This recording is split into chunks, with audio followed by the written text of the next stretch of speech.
Bonjour à tous. Alors, je vais vous montrer l'utilisation de Zotero. Je pense que c'est un outil qui est très important. On commence maintenant à avoir de plus en plus d'articles qu'on stockait souvent dans des dossiers, ce qui n'est pas bien pratique, surtout pour les retrouver une fois qu'on a passé quelques mois à faire d'autres projets.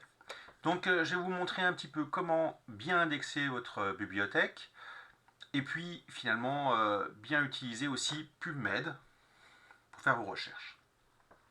Donc nous allons commencer. Nous allons chercher donc, dans une nouvelle interface de PubMed, Shoulder par exemple. Ça. On a oublié un D. Donc ici nous avons énormément de résultats, 84 046 résultats. On va essayer d'affiner. Et on peut utiliser la fonction avancée de PubMed qui est vraiment très très intéressant. Donc d'abord, ce que je vais faire, c'est que je veux avoir des articles qui ont donc shoulder, épaule dans leur titre. Pour être sûr qu'ils me parlent de ça. Donc j'appuie sur Add. Je veux aussi que ce soit une revue systématique. Parce que j'ai envie de découvrir un peu le topic de l'épaule. Systématique review. Je rajoute. Et puis, ce qui m'intéresse, c'est quand même les problèmes de tendons au niveau de l'épaule. J'y connais rien. Et je rajoute. Et puis, j'aimerais aussi quand même que ce soit des choses qui soient récentes. Donc, on va regarder sur les années de publication. Alors, on va chercher date de publication. Et on va s'arrêter à 2018. Et je rajoute. On cherche tout ça. Alors, eh ben, je me retrouve avec cette publication qui me semble intéressante. Comparative Systematic Review of Fixation Methods of the coracoid and conjoint tendon in the anterior glenoid to treat anterior shoulder stability. Alors, finalement, quand je regarde un peu tout ça, à chaque fois, il m'a rajouté le titre pour info. Pour le tendon, je n'étais pas forcément obligé que ce soit avec le titre. Je vais l'enlever. Je regarde si j'ai pas fait de bêtises. Trois parenthèses. Donc une, deux, et une qui doit être rajoutée dans le nom ici. Ok, là donc j'ai 13 résultats qui vont parler donc de tendinopathie. Donc je vais pouvoir trouver des choses intéressantes. The management of shoulder impingement and related disorders. Très bien. Hop, je clique dessus. Donc j'ai l'abstract. Et puis je vais pouvoir sauver dans Zotero. Si j'ai utilisé le bon add-on. Vous savez, quand vous installez Zotero, vous pouvez également utiliser un petit add-on dans votre navigateur. Là, j'utilise un navigateur qui s'appelle Brave, mais qui est comme Chrome. Ce sont les mêmes add-ons. Et donc, j'ai installé l'add-on Zotero. Et je vais pouvoir justement choisir où je vais sauvegarder. Alors, je vais mettre justement dans Shoulder. Et donc, il me met ici ce nouvel article. Donc, Management of Shoulder et Pigment. J'ai ici le background, la publication, le volume, tout bien comme il faut. On a aussi des marqueurs, donc diagnosis, exercise, musculo-skeletal, physical test, rotator cuff, shoulder.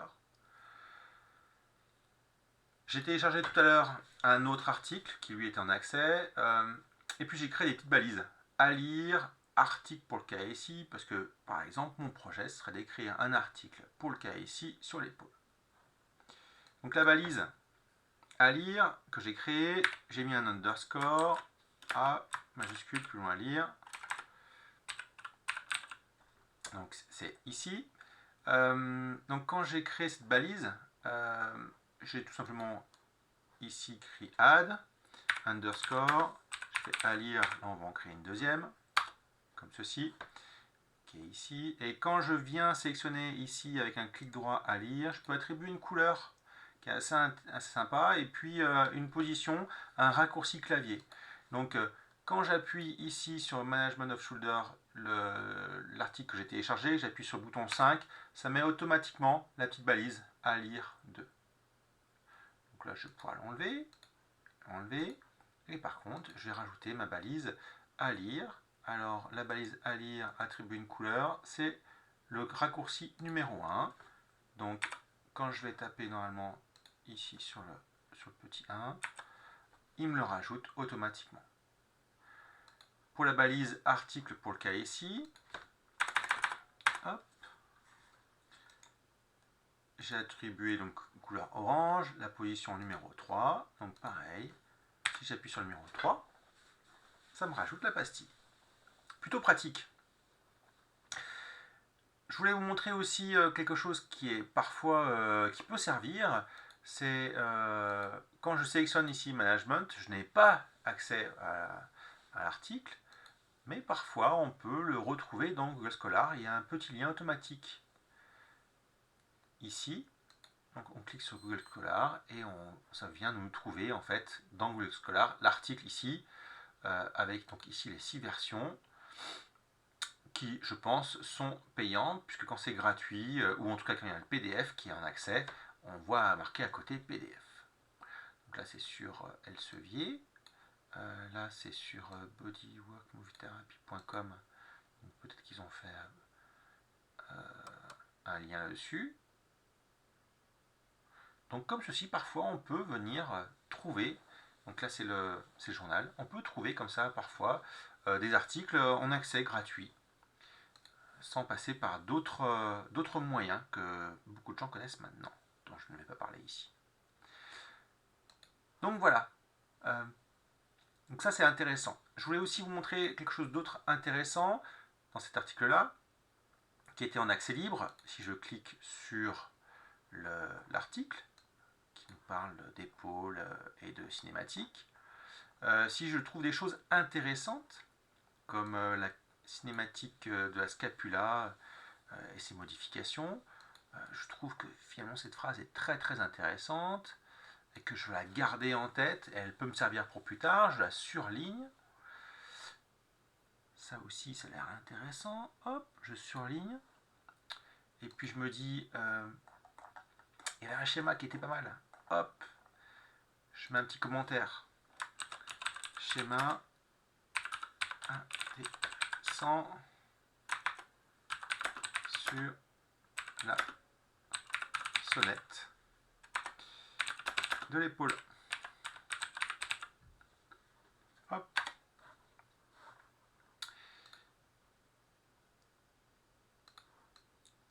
Donc j'enregistre tout ça. Une fois que j'ai travaillé sur mon document, je ferme. Et puis je peux sélectionner mon article PDF, faire un clic droit, gérer les pièces jointes, extraire les annotations. Et là, il va m'extraire automatiquement tous les paragraphes, tous les mots que j'ai surlignés en jaune, ainsi que les annotations que j'ai rajoutées. C'est une chose donc qui est très intéressante pour pouvoir retrouver un petit peu les passages qui nous semblaient intéressants. Ici, donc, on peut voir que j'ai fait tout à l'heure une extraction à 22h. Là, c'est la dernière que j'ai faite, à 22h26. Donc, vous avez aussi la date à laquelle vous avez aussi fait l'extraction et vous avez analysé les choses. Et quand je prends donc maintenant les annotations extraites, donc j'ai les phrases que j'ai choisies. Chose très intéressante, nous avons ici également donc l'auteur, avec un lien. Quand je vais faire un copier-coller dans Word, je vais avoir en fait un lien qui va permettre d'aller directement après dans Zotero pour retrouver automatiquement l'article. Donc quand vous avez beaucoup d'articles, c'est très très très intéressant. Donc voilà, je vais rajouter un petit commentaire, lire la bibliographie. Et puis vous voyez ici, j'ai fait une autre note, donc c'est dans la page 48 que le schéma était intéressant. Donc voilà un petit peu ce que je voulais vous montrer. Sachez que vous pouvez organiser votre bibliothèque avec donc, des dossiers et sous-dossiers.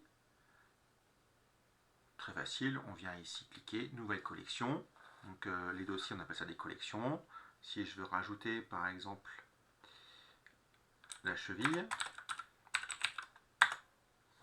qui est ici, mais ça pourrait être un article que je voudrais faire, par exemple sur la cheville spécifique, je peux le faire glisser d'un endroit à l'autre pour l'organiser. Le souci, c'est que parfois après vous avez énormément de dossiers et c'est dur de s'y retrouver.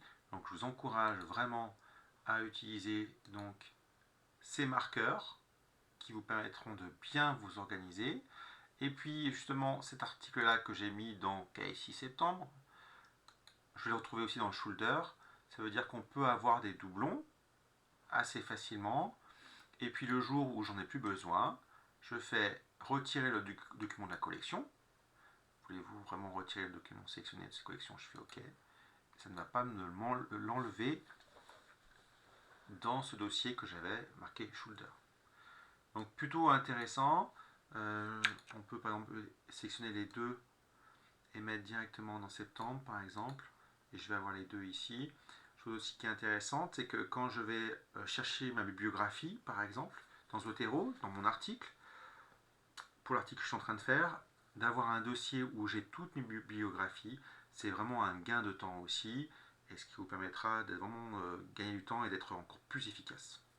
Voilà, je vous remercie. Si vous avez des questions, n'hésitez pas, et puis je vous dis à bientôt.